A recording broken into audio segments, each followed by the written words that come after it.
Happy Navratri. जय माता दी my YouTube family. आज हम दुर्गा नवरात्रि व्रत कथा आप लोग को सुनवाने जा रहे हैं। इसकी कथा कुछ इस प्रकार से है।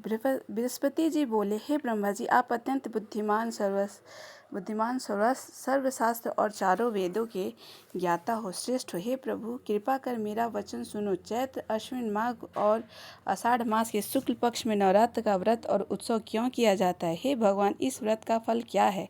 किस प्रकार करना उचित है और पहले इस व्रत को किसने किया, सो विस्तार से कहो। बृहस्पति जी का ऐसा प्रश्न सुनकर ब्रह्मा जी बोले, हे बृहस्पति जी, प्राणियों का हित करने की इच्छा से तुमने बहुत ही अच्छा प्रश्न किया है। जो मनुष्य मनोरथ पूर्ण करने वाली दुर्गा, महादेवी, सूर्य और नारायण का ध्यान करते हैं, वे मनुष्य धन्य हैं। यह नवरात्र व्रत संपूर्ण कामनाओं को पूर्ण करने के लिए किया जाता है।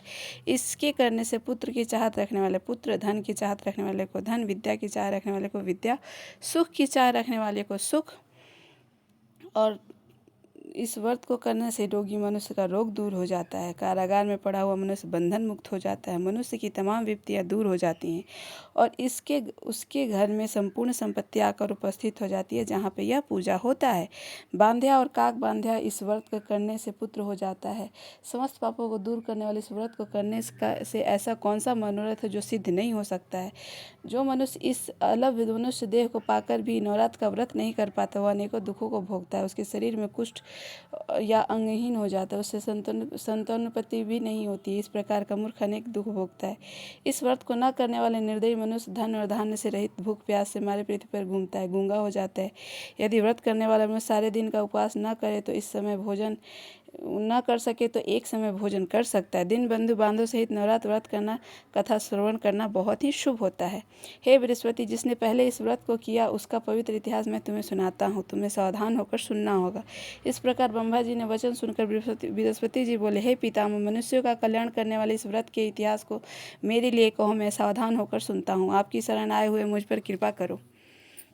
ब्रह्मा जी बोले, पीठत नाम के एक मनोहर नगर में एक अनाथ नाम का ब्राह्मण रहता था। वह भगवती दुर्गा का भक्त था। उसके संपूर्ण सद्गुणों को युक्त माना ब्राह्मण की सबसे पहली रचना हो ऐसी यथार्थ नाम वाली सुमति नाम की एक अत्यंत सुंदर कन्या प्राप्त पैदा हुई। वह कन्या सुमति अपने घर में बालकन में अपनी सहेलियों के साथ क्रीड़ा करती हुई एक प्रकार बढ़ने लगी। शुक्ल पक्ष के चंद्रमा की तरह कला बढ़ती है। उसके पिता प्रतिदिन दुर्गा की पूजा और होम किया करते थे। उस समय वह भी नियम से वहाँ उपस्थित होती थी। एक दिन वह सुमति अपनी सखियों के साथ खेल खेल में भगवती का पूजन उपस्थित होना भूल गई। उसके पिता को पुत्री की ऐसी असावधानी देखकर क्रोध आया और पुत्री से कहने लगे, हे दुष्ट पुत्री, आज प्रभात से तुमने भगवती का पूजन नहीं किया है। इस कारण मैं तुम किसी कुष्ठी और दरिद्र मनुष्य के साथ तेरा विवाह कर दूंगा। इस प्रकार कुपित पिता के वचन सुनकर सुमति को बड़ा दुख हुआ। पिता से कहने लगी, हे पिताजी, मैं आपकी कन्या हूँ, मैं आपके सब तरह के अधीन हूँ। जैसे आप इच्छा वैसे मेरा विवाह कर सकते हो। होगा वही जो मेरे भाग्य में लिखा होगा। मेरा तो इस पर पूर्ण विश्वास है। मनुष्य न जाने कितने मनोरथ को चिंतन करता पर होता वही है जो भाग्य में लिखा होता है। तो जो जैसा करता है वैसा फल भी उसके कर्म में अनुचित हो जाता है, क्योंकि कर्म करना मनुष्य के अधीन है पर फल देव के अधीन होता है। जैसे अग्नि में पड़े तृणादि उसको अधीन प्रदर्शित कर देते, उसी तरह अपनी कन्या को ऐसे निर्भयता से कहते हुए वचन सुनकर उस ब्राह्मण को अधिक क्रोध आया। तब उसने अपनी कन्या का एक कुष्ठी के साथ विवाह कर दिया। अत्यंत क्रुद्ध होकर पुत्री से कहने लगा कि जाओ, जल्दी जाओ, अपने कर्मों का फल भोगो। देखे केवल भाग्य भरोसे रह सकती हो, क्या करती हो। इस प्रकार के कहे हुए पिता के कटु वचनों को सुनकर सुमति अपने मन में विचार करने लगती है, अहो मेरा बड़ा दुर्भाग्य है जिससे मुझे ऐसा पिता मिला। इस तरह अपने दुख का विचार करती हुआ सुमति अपने पति के साथ वन चली गई। भयानक मन कुशल युक्त उस स्थान पर उन्होंने रात बड़े कष्ट से व्यतीत किए। उस गरीब बालिका की ऐसी दशा देखकर भगवती पूर्ण प्रकाश प्रभाव से प्रकट होकर सुमति से कहने लगी कि हे ब्राह्मणी, मैं तुमसे खुश हूँ, तुम जो चाहो वरदान मांग सकती हो। मैं प्रसन्न होने पर मन वांछित फल देने वाली हूँ। इस प्रकार भगवती दुर्गा का वचन सुनकर ब्राह्मणी कहने लगी कि आप कौन है जो मुझे प्रसन्न हुई हैं? यह सब मेरे लिए कहो और यह कृपा दृष्टि से मुझे दासी को कृतार्थ करो। ऐसी ब्राह्मणी का वचन सुनकर देवी कहने लगी, मैं आदि शक्ति हूँ और मैं ही ब्रह्मा विद्या सरस्वती हूँ। मैं प्रसन्न होने पर प्राणियों का दुख दूर कर सकती हूँ। हे ब्राह्मणी, मैं तुम पर तेरे पूर्व जन्म की निषाद भील की स्त्री थी और अति प्रतिवर्ता थी। एक दिन तेरे पति निषाद ने चोरी की। चोरी करने के कारण तुम दोनों सिपाहियों ने पकड़ लिया और ले जाकर जेल खाने में कैद कर दिया। लोगों ने तेरे को और तेरे पति को भोजन भी नहीं दिया। इस प्रकार नवरात्रि को दिनों में तुमने जो न कुछ खाया न जल पिया, इसलिए 9 दिन तक नवरात्र का व्रत हो गया। ब्राह्मणी ने उस दिनों में जो व्रत हुआ उसके प्रभाव से प्रसन्न होकर तुम्हें मन वांछित फल देने आई हूँ। वस्तु दे रही हूँ, तुम्हारी जो इच्छा हो सो मांगो। इस प्रकार दुर्गा के कहे वचन सुनकर ब्राह्मणी बोली, अगर आप मुझ पर प्रसन्न हैं तो मेरे प्रमाण को स्वीकार करें और कृपा कर मेरे पति के कोढ़ को दूर करें। देवी कहने लगी, उन दिनों जो तुमने व्रत किया था उस व्रत के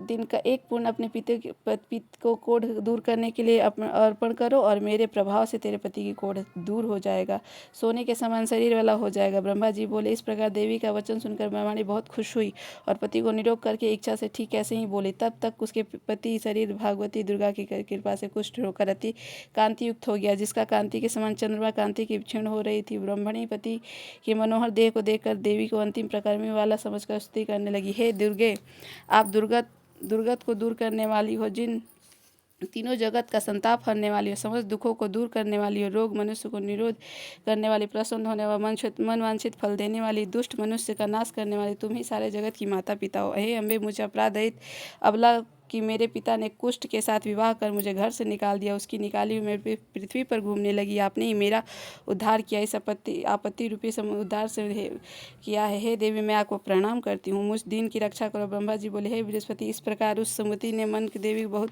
स्तुति उसके द्वारा की स्तुति सुनकर देवी को बहुत संतुष्ट हुआ। ब्राह्मण ने कहने लगी, हे ब्राह्मणी, तुम उदयाल नाम का अति एक बुद्धिमान, धनवान, कीर्तिवान, जितेंद्र पुत्र शीघ्र नहीं होगा।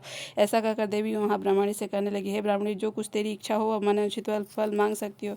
ऐसा भगवती दुर्गा का वचन सुनकर सुमति बोली, हे भगवती दुर्गे, अगर आप मेरे प्रसन्न हैं तो कृपा कर मुझे नवरात्रि विधि बताइए। हे दयावती, जिस विधि से नवरात्र व्रत करने के आप प्रसन्न होती हैं उस विधि को मैं उसके फल को विस्तार से पढ़ूँ। इस प्रकार ब्राह्मणी के वचन सुनकर माँ दुर्गा कहने लगी, हे ब्राह्मणी, मैं तुम्हारे लिए संपूर्ण पापों को दूर करने वाली हूँ। नवरात्र व्रत की विधि बताती हूँ। जिसको सुनने मात्र से, जिसकी कथा को, जिसको व्रत करने से समस्त तरह के पाप से मोक्ष की प्राप्ति होती है। अश्विन मास के शुक्ल पक्ष की प्रतिपदा से लेकर 9 दिन तक विधि पूर्वक व्रत करे। यदि दिन भर का व्रत न कर सके तो एक बार समय का भोजन पढ़े लिखे ब्राह्मणों को पूछकर घट स्थापना करे, वाटिका बनाकर उसको प्रतिदिन जल से सींचे, महाकाली, महालक्ष्मी, महासरस्वती की मूर्तियाँ बनाकर उसे नित्य प्रति विधि सहित पूजा करे, पुष्पों की विधिवत अर्घ दे। बिजरौर की फूल से अर्घ देने से रूप प्राप्ति होती है, जायफल के से कीर्ति, दाग से कार्य सिद्धि, आंवले से सुख, केले से भूषण की प्राप्ति होती है। इस प्रकार के फलों से विधिवत अर्घ देकर हवन करें। खांड, घी, गेहूँ, शहद, जौ, तिल, बिंब, नारियल, दाख और कदम, इनसे हवन करें। गेहूँ होम करने से लक्ष्मी की प्राप्ति होती है। खीर व चंपा के पुष्प से धन और पत्तों से तेज की सुख प्राप्ति होती है। आंवले से कीर्ति और केले से पुत्र की प्राप्ति होती है। कमल से राज सम्मान और दाखों से सुख संपत्ति की प्राप्ति होती है। व्रत करने वाला मनुष्य इस विधान से होम कर आचार्य को अत्यंत नम्रता से साथ प्रणाम करो। यज्ञ की विधि सिद्ध के लिए उसे दक्षिणा दे। इस महाव्रत को पहले बताई हुई विधि के अनुसार जो कोई करता है उसे मनोरथ सब सिद्ध हो जाता है, इससे तनिक भी संशय नहीं है। इन 9 दिनों में जो कुछ दान दिया जाता है उसका करोड़ों गुना फल मिलता है। इस नवरात्र के व्रत करने से अश्वमेघ यज्ञ का फल मिलता है। हे ब्राह्मणी, इस संपूर्ण कामनाओं को पूर्ण करने वाला उत्तम व्रत को तीर्थ, मंदिर अथवा घर में ही विधि विधान से कर सकते हैं। ब्रह्मा जी बोले, हे बृहस्पति, इस प्रकार ब्राह्मणी को व्रत की विधि और फल बताकर देवी अंतर ध्यान हो गई। जो मनुष्य इस या स्त्री इस व्रत को विधि पूर्वक करता है वह इस लोक को में सुख को पाकर अंत में दुर्लभ मोक्ष को प्राप्त होता है। हे बृहस्पति, इस दुर्लभ व्रत का महामत तुम्हें मैंने बतलाया। ऐसा ब्रह्मा जी के वचन सुनकर बृहस्पति जी ने आनंद के कारण रोमांचित हो गए। ब्रह्मा जी से कहने लगे, हे ब्रह्मा जी, आपने मुझ पर अति कृपा की, जो अमृत सम्मान नवरात्रि का व्रत महामत सुनाया है। हे प्रभु, आपके बिना और कौन इस महामत को सुना। ऐसे बृहस्पति जी के वचन सुनकर ब्रह्मा जी बोले कि हे बृहस्पति, तुमने सब प्राणियों को हित करने वाला लौकिक व्रत के पूछा, इसलिए तुम धन्य हो। हे भगवती शक्ति संपूर्ण को लोगों को पालन करने इस महादेवी के प्रभाव को कौन न जान सकता है। बोलो जय दुर्गा माता की जय। इस तरह से इस विधि से नवरात्रि का व्रत करने से सभी पापों का नाश होता है, जो भी हमारी कामनाएं होती है सब पूर्ण होती है। और प्लीज़ आप हमारे चैनल को सब्सक्राइब करें और कमेंट बॉक्स में जय माता दी ज़रूर लिखें और माता रानी आप सब पे कृपा बनाए रखें। इसी के साथ राधे राधे।